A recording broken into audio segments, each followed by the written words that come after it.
हरे Krishna. GDP concept part 4।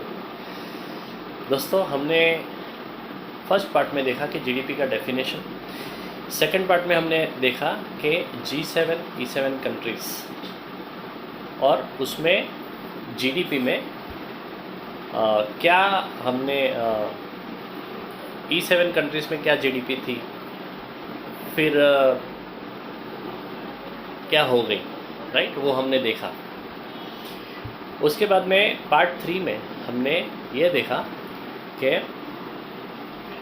GDP कितनी बढ़ी हर 10 साल के बाद, और ये भी देखा कि रेपो रेट में क्या फ़र्क पड़ा जीडीपी बढ़ने से। कोई भी कंट्रीज़ की जीडीपी बढ़ती है तो क्या क्या इफ़ेक्ट्स आती है। तो उसमें कल हमने पहला चीज़ देखा था कि रेपो रेट घट जाता है, उसके बाद में रेपो रेट घटता है तो एफडी का रेट भी घटता है, लोन का रेट भी घटता है और पेंशन का रेट भी घटता है।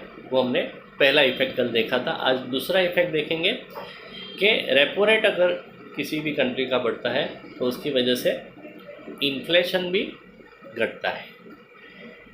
इंडिया में आने वाले 20 सालों में इन्फ्लेशन 3 to 4% हो जाएगा, और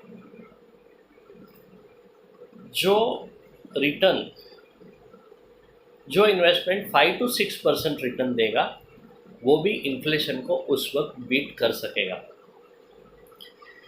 तो ये इन्फ्लेशन का इफ़ेक्ट होगा रेपो रेट बढ़ने से।